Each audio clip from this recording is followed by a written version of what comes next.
Assalamualaikum warahmatullahi wabarakatuh. Selamat siang pemirsa Sultan TV. Senang sekali saya Bian Oktario bisa hadir kembali menemani Anda pada siang hari ini di talk show Bincang Hari ini spesial Ramadan. Dan di sore hari ini seperti biasa kita akan menemani Anda dengan perbincangan-perbincangan seputar Ramadan. Dan bagaimana kabar Anda pada siang hari ini? Semoga diberikan kelancaran dalam menjalani ibadah puasa bagi yang menjalani ibadah puasa dan aktivitasnya tetap diberikan kelancaran juga.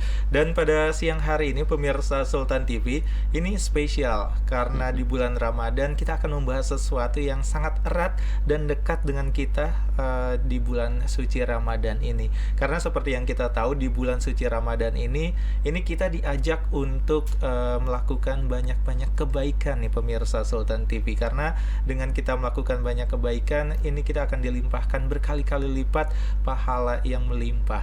Dan siang hari ini kita akan membahas soal keutamaan zakat dan juga sedekah di bulan suci Ramadan ini, karena seperti yang kita tahu di bulan suci Ramadan ini kita akan diwajibkan juga membayar zakat dan diingatkan dan diajak untuk membayar sedekah untuk meringankan beban-beban saudara kita yang membutuhkan. Dan untuk membahas ini kita sudah bersama dengan Kiai Haji Zainal Abidin Sujai selaku Wakil Ketua Basnas Banten. Assalamualaikum Pak Kiai. Waalaikumsalam warahmatullahi wabarakatuh. Bagaimana kabarnya siang hari ini? Alhamdulillah. Alhamdulillah. Baik-baik saja. Terima kasih nih sudah meluangkan waktunya untuk berbincang dengan kita pada siang hari ini Pak Kiai ya. Dan pada siang hari ini kita akan berbincang-bincang soal keutamaan zakat dan juga mungkin sedekah nih Pak Kiai. Dan memang seperti yang kita tahu ini keutamaannya sangat luar biasa. Tapi mungkin bisa dijabarkan juga nih Pak Kiai, sebenarnya seberapa istimewa sih untuk melakukan atau melaksanakan zakat dan juga sedekah di bulan suci Ramadan ini? Seperti apa? Terima kasih. Bismillahirrahmanirrahim. Assalamualaikum warahmatullahi wabarakatuh. Pertama-tama saya menyampaikan terima kasih pada Sultan TV dan sangat mengapresiasi. Ini saya kira yang kali keberapa nih? Kedua atau kesekian mungkin saya hadir di sini. Dan pertanyaan saya kira cukup bagus. Hanya sebelumnya saya ingin memperkenalkan bahwa saya Zainal Abidin Sujai sebagai Wakil Ketua 1 Bidang Pengumpulan Basnas Provinsi Banten. Pertanyaan yang sangat menarik sebenarnya tentang persoalan bagaimana berbuat baik ataupun mengeluarkan sedekah dan zakat di bulan Ramadan sebagai bulan suci, sebagai bulan bulan ibadah dan banyak pahala. Ketika berbicara tentang zakat sebenarnya ini ketika saya bicara zakat sudah tentu beda dengan sedekah ya. Jadi zakat itu sebenarnya tidak harus bulan Ramadan. Jadi zakat itu berkaitan dengan persoalan yaitu dua hal yang paling pokok. Ada yang disebut dengan yaitu haul dan ada yang disebut dengan nisab. Jadi haul itu adalah masa titik atau masa di mana kita memiliki harta ataupun kekayaan yang wajib dizakati. Jadi misalnya katakan emas, kalau memang pada bulan Ramadan mulai memilikinya, maka zakatinya juga bulan Ramadan. Begitu juga seterusnya. Hanya memang kena kebiasaan kita dengan memahami bahwa Ramadan itu adalah bulan penuh keberkahan, bulan katakanlah bulan ibadah dan sebagainya, maka tidak sedikit di kita itu memaknai dalam konteks pengeluaran zakat itu mengeluarkan zakat itu harus bulan Ramadan, padahal tidak. Jadi itu. Tapi kalau memang pas pada bulan Ramadan nggak ada masalah. Sementara sedekah sudah barang tentu memang dilipat gandakan sampai 700 kali lipat dalam konteks sedekah. Dan yang menjadi penting bagi saya atau bagi kita sebenarnya bukan persoalan berapa pahala. Sebab itu sebenarnya tentu lebih bersifat kita individual dengan Allah Subhanahu wa taala.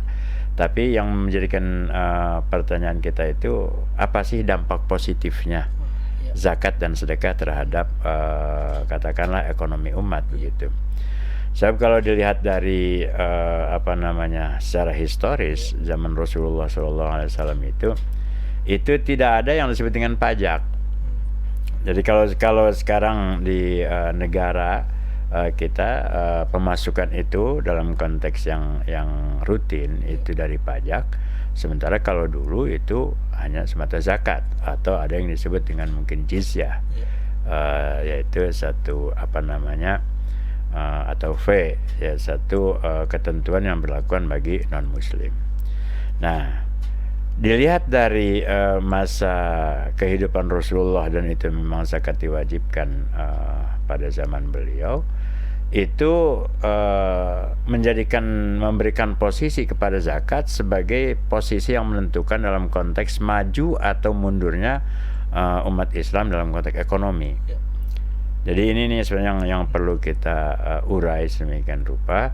Makanya dalam firman Allah dikatakan ketika diperintahkan untuk mengeluarkan zakat, itu dengan firman Allah, khudz min amwalihim shadaqatan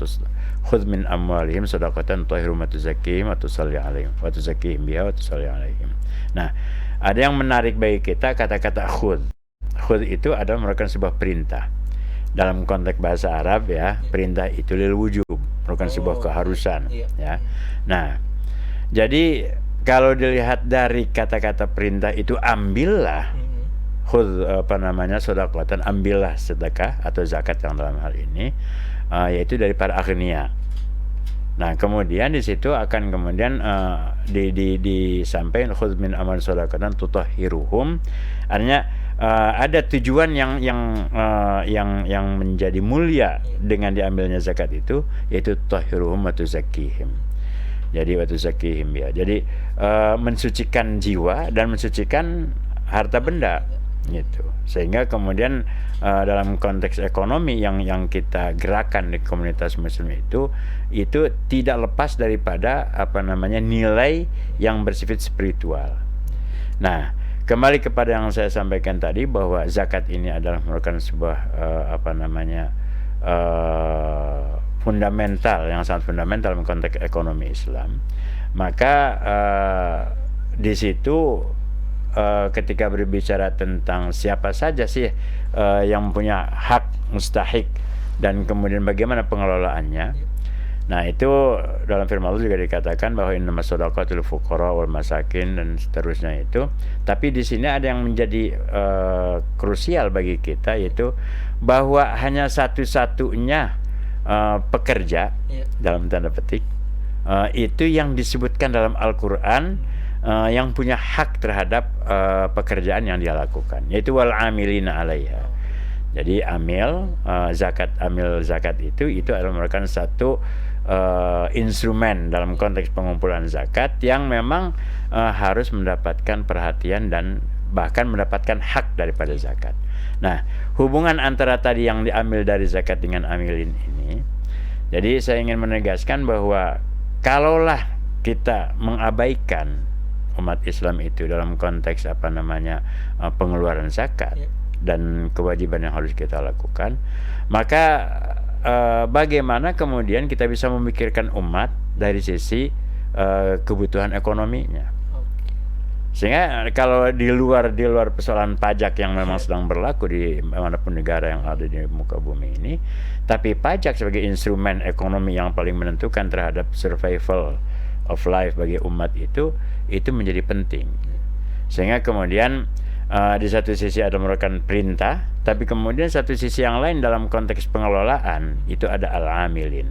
Nah, alhamdulillah di Indonesia jadi sudah ada undang-undang nomor 23 tahun 2011 bahwa satu-satunya amilin dalam tanda petik yang legal diberikan oleh pemerintah itu adalah Badan Amil Zakat Nasional atau Basnas. Nah, kalau ada yang mengatakan bahwa ada dalam pasal yang lain tentang lembaga amil zakat, LAZ, itu kalau secara pemerintahan non struktural itu adalah Basnas sebagai satu-satunya yang disebut amilin tadi, yang menyalurkan menerima dan menyalurkan zakat, sementara LAZ itu lebih bersifat kepada membantu inisiasi dari masyarakat, membantu Basnas untuk bagaimana memerankan sebagai lembaga yang mendapatkan otoritas dari pemerintah.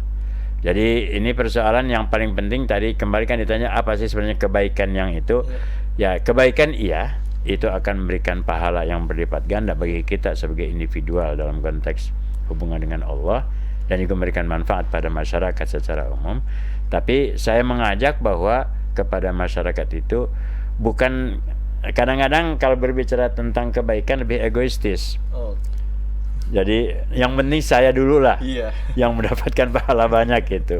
Tapi ketika berbicara tentang zakat ataupun sedekah, yang paling penting adalah adanya concern kita, adanya kepedulian kita terhadap sesama, dan itulah yang disebut dengan solidaritas. Oke.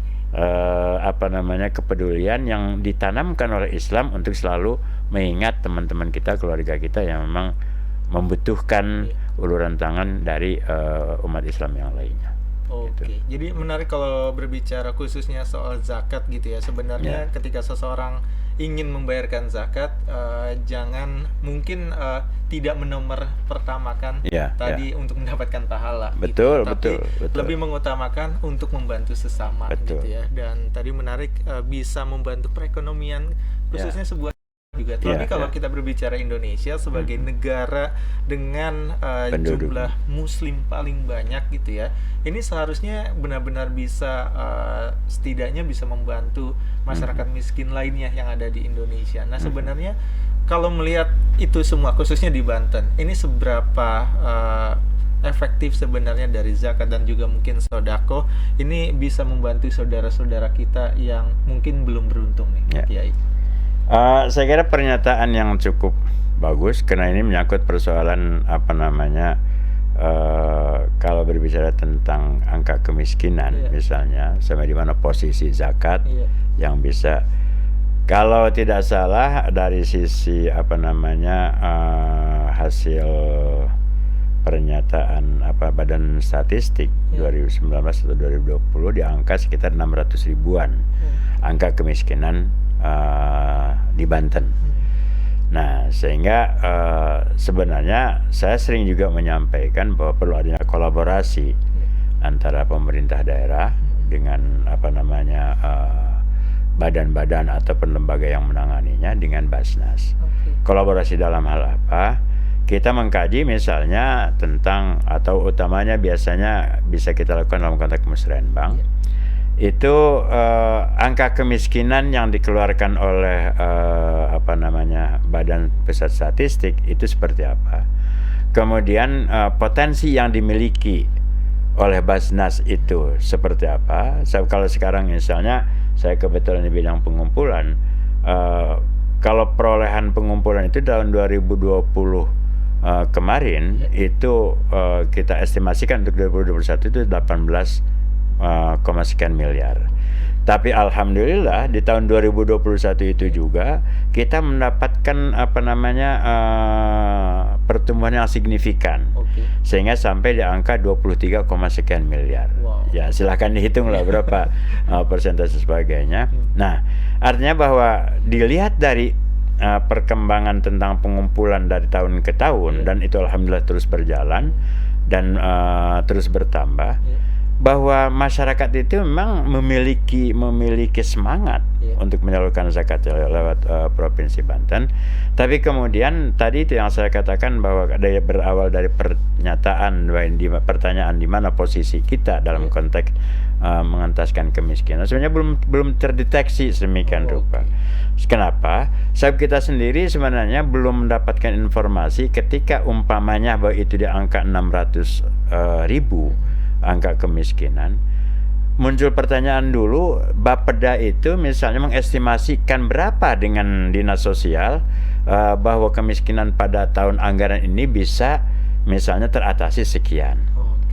Nah, dan itu menyangkut juga persoalan instrumen dari angka-angka yang akan dikeluarkan. Nah, karena kita juga belum memiliki instrumen yang menjadi standar baku dalam menghitung terhadap angka kemiskinan posisi kita, maka sebenarnya kalau itu sudah keluar dari misalnya Bapeda ataupun Dinas Sosial atau di Pemprov Banten pada umumnya, itu juga akan menjadi tolok ukur untuk melihat bagaimana sih antara pengumpulan yang dilakukan oleh Basnas Provinsi Banten dan distribusi atau penyaluran zakat yang dilakukan juga oleh Provinsi Banten, dan kemudian dilihat di situ ada misalnya signifikansinya berapa persen sih terhadap, kalau tadi 600.000 ditangani oleh Dinsos berapa, kan begitu, ditangani oleh katakanlah filantropi yang lain berapa gitu. Nah, kita berapa.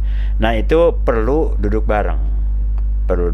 Bahkan mungkin melalui media ini saya berharap bahwa nanti apakah Bapeda atau Dinsos, apakah lembaga-lembaga yang lain termasuk kita Basnas melakukan diskusi-diskusi, ada telahan terhadap sebenarnya bagaimana fenomena kemiskinan yang ada di masyarakat kita di Banten, dan upaya apa dari masing-masing stakeholder yang memiliki memang orientasi dalam konteks pengentasan kemiskinan itu bisa berperan lebih banyak. Ini menjadi penting saya kira. Saya begini, di Basnas itu ada 5 program. Ya, jadi ada program yang disebut dengan kesehatan, pendidikan, kemudian advokasi dan dakwah, kemudian kemanusiaan, kemudian semuanya. Nah, maksud kita bahwa dari program-program itu kan bisa juga beririsan dengan dinas ataupun lembaga yang lain, dan itu ada semacam kolaborasi yang lebih produktif, dengan tidak melihat kepada seolah-olah misalnya saya harus leading lebih dulu atau saya harus, itu tidak harus begitu. Tapi bagaimana kesepahaman kita sebagai tupoksi masing-masing untuk fokus terhadap beberapa segmen yang memang menjadi perhatian kita, terutama di Basnas itu sendiri. Oke, jadi memang lumayan cukup kompleks sebenarnya ya. Betul. Bagaimana dari masyarakat yang menyalurkan zakat dan mungkin juga sodako ini bisa tersalurkan kepada mungkin saudara-saudara kita yang membutuhkan, hingga menentaskan kemiskinan ini ternyata lumayan cukup kompleks betul, gitu betul, ya. betul, Dan memang butuh kerjasama tidak hanya dari satu lembaga saja, mungkin dari Basnas saja gitu, tapi juga dukungan dari pemerintahnya juga gitu ya. Betul. Ini memang benar-benar harus sejalan gitu.